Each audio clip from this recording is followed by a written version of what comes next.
Good afternoon, ladies and gentlemen. I've been roped in again to present the Sydney Pissluit Experience video show on the YouTube. Now, I have better things to be doing. Sorting out those feckers up in the doll. Still dilly-dallying about up there. But I've been told that Sydney is away doing some research at the moment, and he's asked me to present today's show, which is it's with the other clown. What's his name? Bartholomew he's doing a day on the bog. If you can believe that. Why would people want to be watching a day on the feckin' bog? But anyway, as I said, I've better things to be doing. So I'm going to leave you now with Bartholomew, a day on the bog. He's going to be giving people advice on how to turn turf and toss turf and toss whatever. So there you have it.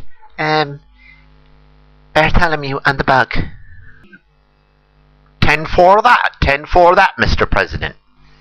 Ladies and gentlemen, welcome to a day on the bog with Bartholomew. As you can see, it's quite a nice day. It's about 18 degrees, and there's a northwesterly blowing in from the south at about 6 knots. What I'm going to be doing today is I'm going to be showing you some of the tricks of this trade, so to speak. Now, first and foremost, you need to get your bearings. They found a man here a couple of weeks back, and he'd been buried for 2 million years. And obviously, he wasn't looking out where he was going, and he fell down a hole, we believe. They would believe he was a prehistoric man. Well, whatever that has got to do with the price of turnips. So it's very important that you have a cup of tea first, you know, to set the tone and get in the mood for doing the bog, because, you know, it's not easy. Now, some people might put other stuff in the flask apart from tea. I have a friend of mine, I know him, he likes to put half tea and half whiskey. But he's the right one. I just say he's the right one. His name is Joshua. I'm not going to say his second name on account of, you know, whatever. But his name is Joshua. Now, the most important thing when working on the bog is to remain cool, calm and collected. And, of course, to have the right attire. I have the sports, the Nike sporting shorts. I have the red t-shirt, and I have the Cuban, I think it's called a Havana hat. This makes it easier to kind of blend in case you come across some strange characters. And now we're going to do some turf stacking. So obviously, get your bearings and remain cool, calm and collected, like I am now, right? You see, I could have toppled over there. Then you get a couple of bits of turf. Now, I usually start off with the bendy bits, because they can like build a small pyramid, like the Egyptians used to do back in the day, when they built the pyramids, you know, for the pharaohs, or was it the pharaoh? Now, you put this one over here now, like a triangular system, and you hold it, you keep a hold of it, keep the hand steady. That's why sometimes you might need a shot of whiskey, because it can get pretty precarious, this very. Then you get a couple of bits like this, and you put them around here.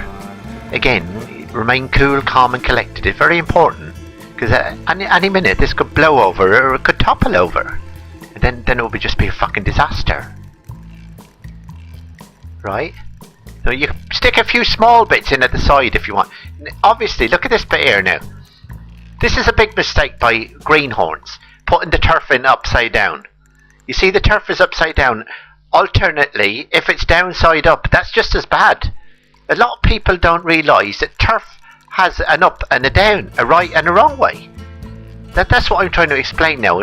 Now, watch closely. Put it in there, top side up. Then you put these other bits in here, and Bob's your uncle. That's your stack of turf. That's the way it's supposed to be done. That's the correct way. Now, what I like to do now after I've done each stack is do a small bit of aerobics. Now, I often do the right-left shuffle, and then I will go to the left-right shuffle. And then, alternately, I would do a few squats. And that's about the size of it now, folks. I would usually have another cup of tea at this stage, and maybe a puff on the pipe. But, again, now I would advise people that have never done this before to watch. I will be bringing out some further videos, which will, you know, because there are a lot of dangerous animals up here as well. There's some wild sheep and wild boars, and there's also some wild mountain men about the place. So You need to be quite careful. But as I said, this has been going on for thousands of years now. Some people in the EU are saying we shouldn't be digging the turf anymore, and as I said earlier, they can go and fuck themselves. The way I see it, they don't know I'm here, and I don't know they're there, if you know what I mean. So I will continue doing the bog until, I will just keep going as it is, because that's what I do. I boldly go where no bog ben has gone before. And before I go, I'd like to send out a big high five to Pete and all the crew in New York. So there you have it, folks. Bartholomew on the bog. Alright, Peter, Elaine, Carl, Liam, how do? That was Bartholomew on the bog. This box looking at me around here doing this with the wig on. He's saying, I think they're wondering who's the cowboy. Is that Josie Wales or what? But anyway,